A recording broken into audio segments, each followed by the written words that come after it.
अस्सलाम वालेकुम। मैं मोहम्मद अज़ीम ताहिर, असिस्टेंट एजुकेशन ऑफ़िसर। आज हम बात करने जा रहे हैं कैजुअल लीव रूल्स।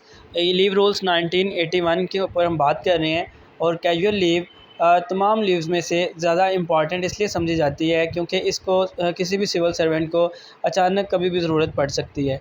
तो इस लीव के जो एक जनरल रूल है कि हर माह में आप 2 छुट्टियाँ कर सकते हैं। ये तो बड़ा कॉमन और जनरल रूल है जो कि सबके इल्म में होता है। लेकिन हम जानेंगे कि इसके अलावा कैजुअल लीव के कौन कौन से रूल्स हैं, और ये कब कब ये छुट्टी जो है वो सेक्शन करवाई जा सकती है, और क्या ये सिविल सर्वेंट का हक़ है छुट्टी लेना या नहीं, इसके ऊपर भी बात करते हैं।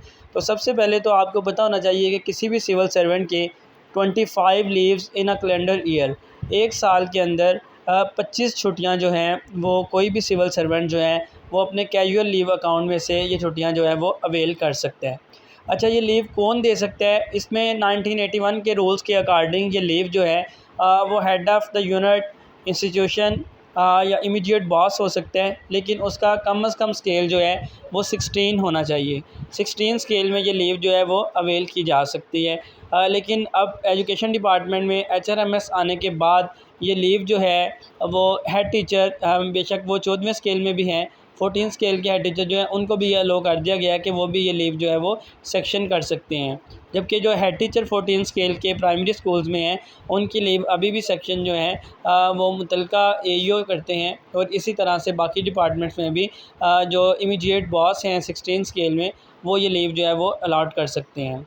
दूसरा, इसमें एक अहम रूल ये है कि क्या ये लीव जो है वो 2 दिन से ज़्यादा ली जा सकती है? तो जी बिल्कुल, इसकी एक लिमिट है कि ये लीव जो है वो 10 दिन से ज़्यादा इकट्ठी नहीं ली जा सकती, जबकि 10 दिन तक ये लीव जो है वो आप अवेल कर सकते हैं। तो इसमें फिर एक पावर दी गई है सेक्शनिंग अथॉरिटी को कि किसी भी इमरजेंसी की सूरत में आप 10 दिन का टाइम तो वैसे दिया गया है, लेकिन किसी भी इमरजेंसी की सूरत में ये लीव जो है वो 15 दिन तक भी ली जा सकती है। इसमें एक और बड़ा अहम रूल है कि अगर ये लीव सैंडविच हो हॉलीडेज़ के दरमियान, तो फिर ये क्या होगा, फिर ये लीव जो है वो कंसीडर होगी, वो काउंट होगी। Sandwich holidays are counted. इसका मतलब ये है कि अगर आप लीव करते हैं, जो अवेल करते हैं सैटरडे की और मंडे की, तो आपको 3 छुट्टियां जो हैं वो आपके अकाउंट से जो है वो माइनस हो जाएंगी। संडे की छुट्टी भी उसमें शामिल होगी। इसके अलावा ये लीव एक बड़ा अहम इसके ऊपर बात है कि आप इस लीव को अवेल करने के बाद हेड क्वार्टर नहीं छोड़ सकते। जी बिल्कुल, अगर आपने हेड क्वार्टर छोड़ना है तो आपने अपनी अथॉरिटी से इजाज़त लेना होगी। कैजुअल लीव में आपको जो हेड क्वार्टर है वो आपने लीव नहीं करना। इस तरह से एक सी लीव कम स्टेशन लीव है, ये भी अथॉरिटी जो है वो सेक्शन करती है कि आप इसमें स्टेशन लीव कर सकते हैं।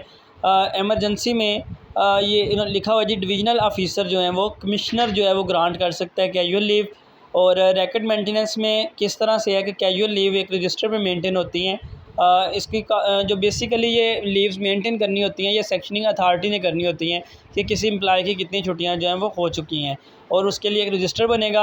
और जब कोई ऑफिशियल जो है वो ट्रांसफ़र होते हैं तो उसकी वो जो छुट्टियों का रिकॉर्ड है वो भी उसकी रिलीविंग रिपोर्ट के साथ उसकी कापी जो है वो नेक्स्ट डिपार्टमेंट जहाँ पर वो जा रहा है ट्रांसफ़र होके, जिस स्कूल में या जिस अदारे में वो जा रहा है वहाँ पर उसको शिफ्ट किया जाएगा कि वहाँ पर पहुँचने के बाद उनकी छुट्टियों का रिकॉर्ड भी साथ जो है वो उनके जाएगा।